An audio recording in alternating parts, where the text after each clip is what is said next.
सूबाई मुशीर इत्तलात मुर्तज़ा वहाब ने कहा कि इस वक्त पाकिस्तान तहरीक इंसाफ तहरीक इंतशार का रूप ले चुकी है। उन्होंने कहा कि मैं इमरान खान से गुजारिश करता हूँ कि वो आइन और कानून से वाकफियत के लिए अपने और अपनी काबीना के लिए कानूनी ट्यूटर रख लें। ये जो एपेक्स कमेटी है इसका 2013 में क़याम किया गया। इसके पुराने नोटिफिकेशन आप निकाल के देख लीजिए। कभी भी गवर्नर सिंध जो है ऑफिशियली इस कमेटी का पार्ट नहीं रहे।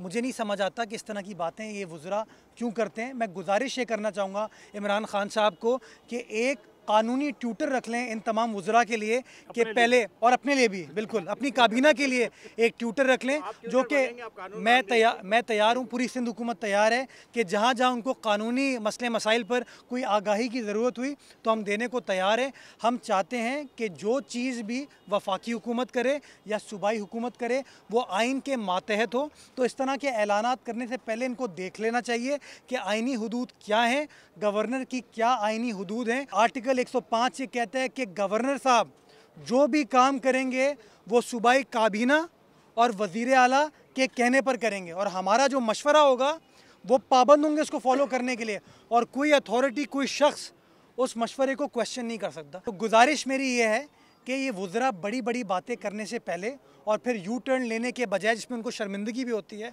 ढीठ तो ये लोग हो गए हैं, लेकिन शर्मिंदगी से बचने के लिए अगर ये आइन को पढ़ लें, अपने कानूनी हुदूद को समझ लें, तो मैं समझता हूँ बेहतर होगा, उनके लिए भी बेहतर होगा, इस कौम के लिए भी बेहतर होगा। मीडिया से बातचीत करते हुए वज़ीर बल्दियात सिंध सईद गनी ने कहा कि तहरीक इंसाफ के लोगों की इम्प्रेस मार्केट में ऑपरेशन के वक्त कोई आवाज़ नहीं निकली। इस वक्त हम उन तमाम दुकानदारों से मुकम्मल राब्ते में थे और हमने उन्हें यकीन दहानी करा दी थी कि इनके रोजगार को सिंध हुकूमत बहाल करने में मुकम्मल साथ देगी। माजी में यही तहरीक इंसाफ कहती थी कि गवर्नर हाउस ऐवान सदर जो है सियासत का मरकज़ नहीं होना चाहिए।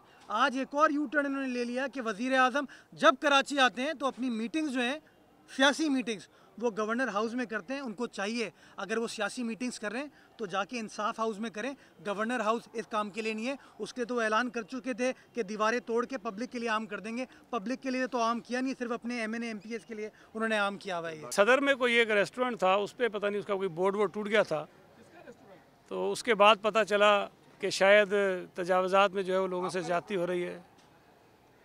आपका तो नहीं हो सकता। नहीं, आपको पता है किसका था, जिसकी ज़्यादा चीखें निकली उसी का था। तो मसला ये है, देखें मैंने उस वक्त भी कहा था कि अगर खुर्रम शेर ज़मान साहब के रेस्टोरेंट पर भी ज़्यादती हुई है तो हम उसका भी एक्शन लेने को तैयार हैं। जिन्होंने ज़्यादती की है उस पर करने को तैयार हैं। लेकिन ये रिवायत और ये मैं समझता हूँ तरीक़ेकार गलत है कि जब इम्प्रेस मार्केट में गरीब लोगों की दुकानें टूट रही थीं तो कोई आवाज़ नहीं आई, लेकिन जब एक दुकान का छज्जा टूट गया तो उस पर जो है वो पूरे जो तजावुज़ात के ख़िलाफ़ ऑपरेशन है उसको मुतनाज़ा बनाया जा रहा है। आज अगर PTI ये समझती है, अगर ये समझती है कि कराची के लोगों के मसाइल उन्होंने हल करने हैं तो कराची में आएँ, डेवलपमेंट करें। हम उससे बिल्कुल इख्तलाफ नहीं रखते, ना हम उस पर नाराज़ हैं। लेकिन कराची के लोगों की जो ज़रूरियात हैं, मसाइल हैं, उसमें सबसे बड़ा मसला पीने का साफ़ पानी है। K4 का मंसूबा जारी है। K4 के मंसूबे पे ये तय हुआ था कि 50% सूबाई हुकूमत, 50% वफाकी हुकूमत खर्च करेगी। अब तक इस स्कीम का जो खर्च होना था उस 50% से ज़्यादा, 8 अरब ज़्यादा जो है वो सूबाई हुकूमत उस पर खर्च कर चुकी है। अब वफाकी हुकूमत की ज़िम्मेदारी बनती है कि अगर K4 की लागत बढ़ी है, और उसके रीज़न्स हैं, हम ये नहीं कहते हमारे कहने पर कर दें, आप उसकी ऑडिट करवाइए, उसको देखिए, और अगर आपको लगे कि इसकी लागत में इजाफा जो है वो ठीक हुआ है तो फिर 50% शेयर जो है वो फेडरल गवर्नमेंट को देना चाहिए। अगर वो कराची के लोगों को पीने के पानी के मंसूबे में शेयरिंग नहीं कर सकते हैं तो फिर मैं समझता हूँ कि ये नवाज शरीफ की तरह इनके भी नारे होंगे, ये सिंध के लोगों की और कराची शहर के लोगों की खिदमत नहीं करना चाहते।